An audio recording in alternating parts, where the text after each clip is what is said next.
আশ্চর্য এবং পরিতাপের বিষয়, গত 2 দিন আগে দেখলাম একটা ভিডিওর ভেতরে কয়েকজন যুবক, মাথার মধ্যে টুপি, মুখের মধ্যে দাড়ি, দেখে মনে হচ্ছে হুজুর, অথচ একটা রুমের মধ্যে বসে বিশাল একটা মনিটরে অশ্লীল মেয়েদের গান বাজায়া গান বাজতেছে আর তারা নাচানাচি করতেছে। জোরে বলেন নাউজুবিল্লাহ। মাথার মধ্যে টুপি, মুখের মধ্যে দাড়ি, রমজান মাসে গান বাজায়া বাজায়া যারা নাচানাচি করে, অশ্লীলতা বেহায়াপনা করে, এরা কখনো হুজুর নয়, এরা মূলত হুজুর সাজে, ভ্যাস ধরে, হুজুরের ভ্যাস ধরে ইসলামটাকে তারা নিকৃষ্টভাবে জনগণের সামনে প্রকাশ করতে চায়। কোন আলেম, কোন দাড়িওয়ালা, কোন টুপিওয়ালা অশ্লীলতা করতে পারে না। মনে করবেন যারা মাথায় দাড়ি টুপি রেখে অশ্লীলতা করে এরা মূলত ইমানদার নয়, মূলত হুজুর নয়, মূলত আলেম নয়, এরা হলো পোশাকধারী, এরা হলো ভ্যাসধারী। নিজের স্বার্থ হাসিলের জন্য তারা ভ্যাস ধরে। আমাদেরকে বলা হয় হাদিসের ভেতরে, রমজান মাসে শয়তান বন্দী থাকে, শেকল দিয়ে আবদ্ধ করে রাখা হয়। রমজানে যদি শেকল দিয়ে শয়তানদের আবদ্ধ করে রাখা হয়, এরপরও মাথায় টুপি দিয়ে মুখে দাড়ি রেখে জুব্বা পরে কারা অশ্লীলতা বেহায়াপনা করে, আমার মনে বলে মাথায় টুপি, মুখে দাড়ি আর জুব্বা পাঞ্জাবি পরে গান বাজনা শুনে যারা অশ্লীলতা করে এরাই হলো সবচাইতে বড় শয়তান। কথা বলে না কেন? এরা হলো শয়তানের খালাতো ভাই। আমার তো মনে বলে রমজান মাসের ভেতরে শয়তান সবচাইতে বেশি সুখে থাকে। সবচাইতে বেশি কি থাকে? ওকে আল্লাহ তাআলা শেকল দিয়ে বাঁধে রাখছে, ওর কোনো কাজ নাই। অথচ বসে থাকলে কি হবে? সুদ চলতিছে, ঘুষ চলতিছে, জিনা চলতিছে, ব্যভিচার চলতিছে, চাঁদাবাজি চলতিছে, অশ্লীলতা চলতিছে, গান বাজনা চলতিছে। শয়তান মনে মনে ভাবতিছে আমি বন্দি থাকলে কি হবে, আমার খালাতো ভাইয়েরা সব কাজ চালায়া যাচ্ছে। কথা বল না কে? সুতরাং এই সমস্ত যুবকদের বলি, যারা মাথায় টুপি, মুখে দাঁড়িয়ে রেখে জুব্বা পরে নাচানাচি করে অশ্লীল অঙ্গভঙ্গি করে ইসলামের তোমরা 12টা বাজাচ্ছ, জাতির কাছে তোমাদের ক্ষমা চাইতে হবে। দাড়ি টুপি ছাড়ো, নতুবা পরিবর্তন হও। আলেম সেজে অশ্লীলতা জনগণ মানতে পারে না। পক্ষে সত্যের পক্ষে আমাদের থাকার দরকার আছে না নাই? আরো জোরে বলেন।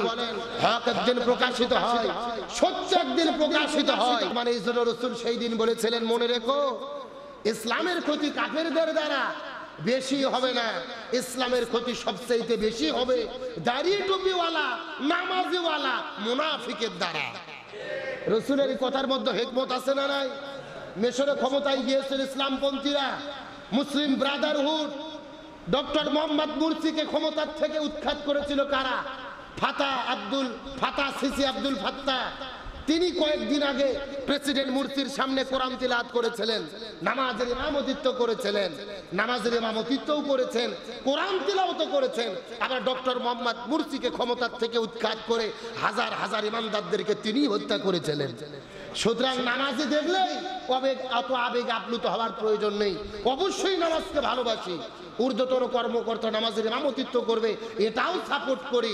তবে মুনাফিক থেকে আমাদের সমর্থন, সতর্ক সচেতন থাকার দরকার আছে না নাই? তাহলে চিৎকার করে বলেন, হাসরের ময়দানে কয় প্রকার মানুষ ধ্বংস হবেন? আরো জোরে বলেন। আমার প্রিয় বন্ধুগণ, মুসলমান ভাইরা গভীর মনোযোগ। নবীজি সাহাবীদেরকে জিজ্ঞেস করে বলে, সাহাবীরা রে, 1 নম্বর আমি নবী, আমার নাম শোনার পরে যারা দরুদ পাঠ করবে না এই মানুষগুলো জাহান্নামের মধ্যে চলে যাবে না। 2 নম্বর যারা পিতামাতার খেদমত করবে না তারাও জাহান্নামে যাবে, নাজাত পাবে না। আমি নবী সুপারিশ করে কাম হবে না। সাহাবীরা জিজ্ঞেস করলেন, ইয়া রাসূলুল্লাহ, 3 নম্বর কারা ধ্বংস হয়ে যাবে আপনি দয়া করে বলেন তো দেখি।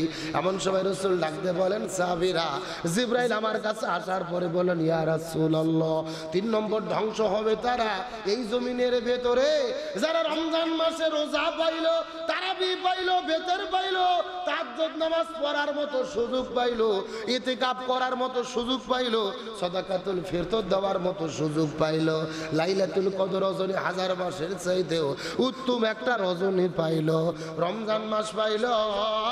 অথচ ইবাদত বন্দেগী করার মাধ্যমে, তওবা করার মাধ্যমে, ইস্তেগফার করার মাধ্যমে নিজেদের জীবনের গুনাহকে মাফ করে নিতে পারলো না।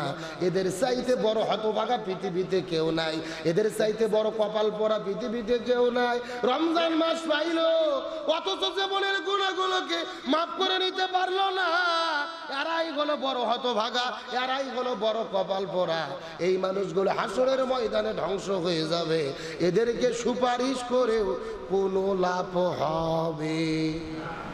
তাহলে রমজান মাস পাওয়ার পরে যারা জীবনের গুনাহ মাফ করে নিতে পারলো না, ইবাদত বন্দেগী করতে পারলো না, আল্লাহর কাছে তওবা ইস্তেগফার করে রাতের বেলা কেঁদে কেঁদে নিজেদের জীবনের গুনাহকে মাফ করে নিতে পারলো না, এদের চাইতে বড় হতভাগা, এদের চাইতে বড় কপাল পোড়া, এদের চাইতে বড় ধ্বংসপ্রাপ্ত পৃথিবীতে কেউ।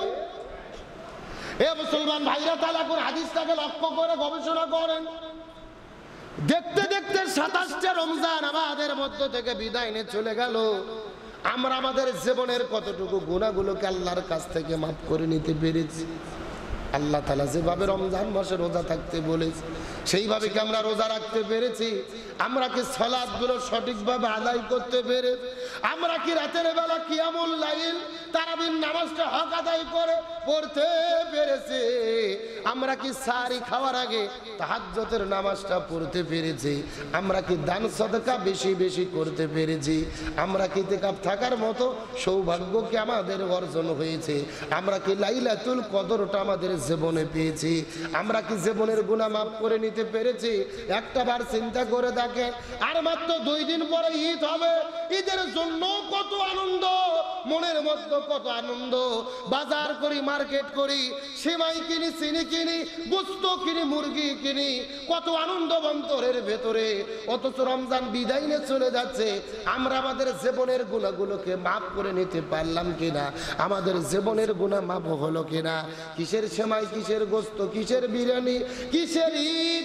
রমজান পাওয়ার পরে জীবনের গুনাহ যারা মাফ করে নিতে পারলো না, এদের জন্য ঈদের কোনো আনন্দ নাই।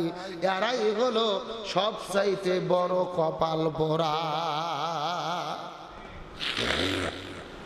ঈদের আনন্দ তো তাদের জন্য যাদের রমজান আল্লাহর কাছে কবুল হই, যাদের ইবাদত বন্দেগী আল্লাহর কাছে কবুল হয়েছে, যারা আল্লাহর কাছে মাফ পেয়েছে, ক্ষমা পেয়েছে, ঈদ হলো তাদের জন্য।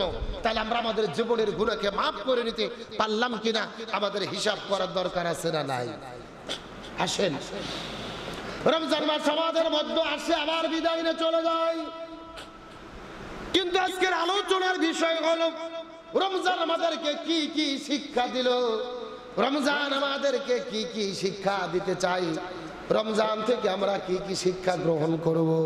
পবিত্র রমজান মাসের ভেতরে অনেকগুলো শিক্ষা রয়েছে, তার মধ্যে প্রধানত শিক্ষা হলো 6টা। চিৎকার করে বলেন কয়টা? আরো জোরে বলেন।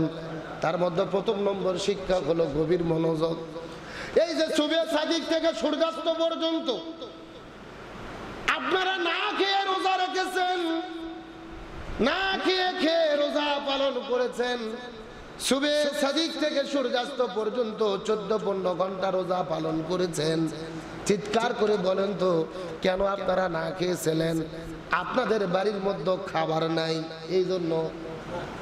কথা কন। আপনাদের বাসার মধ্যে ফ্রিজের মধ্যে ঠান্ডা পানি নাই, এই জন্য খাননি নাকি? কেন খান নাই? আমার কথা কি বুঝতেছেন? সকাল থেকে সন্ধ্যা পর্যন্ত যে না খেয়ে আছেন, এর কারণ কি? বাড়িতে খাবার নাই, এই জন্য খাননি। কেন? আল্লাহর হুকুম। জোরে বলেন, কার হুকুম? আরো জোরে বলেন। আবার মুসলমান ভাইরা গভীর মনোযোগ, আমরা সকাল থেকে সন্ধ্যা পর্যন্ত খাই নাই। বাড়িতে খাবার ছিল, ফ্রিজে পানি ছিল, ঘরের মধ্যে কেউ ছিল না, দরজা জানালা বন্ধ ছিল, তারপরও আমরা না খেয়েছিলাম আল্লাহর হুকুমে। তার মানে রমজান মাসের প্রথম নম্বর শিক্ষা, আমরা প্রয়োজনে বাকি 11টি মাস আমরা না খেয়ে থাকবো, তারপর হারাম খাবার খাবো। এটা হলো রমজানের প্রথম নম্বর শিক্ষা। আপনি রোজা রেখেছেন, আপনি সুদ খাচ্ছেন, রোজা রেখেছেন ঘুষ খাচ্ছেন, রোজা রেখেছেন খাদ্যে ভেজাল দিচ্ছেন, আপনার রোজা দিয়ে কি কোনো লাভ আছে? আপনি তো রোজার হাকিকত বুঝতে পারেন নাই। আপনি হারাম পয়সা উপার্জন করে মানুষকে ইফতার করাইছেন, সাদাকাতুল ফিতর দিয়েছেন, যাকাতের টাকা দিয়েছেন, হজ করেছেন, উমরা করেছেন, বেশি করে খেয়েছেন। আপনার ইবাদত দিয়ে আল্লাহর কাছে 4 আনা পয়সার কোনো লাভ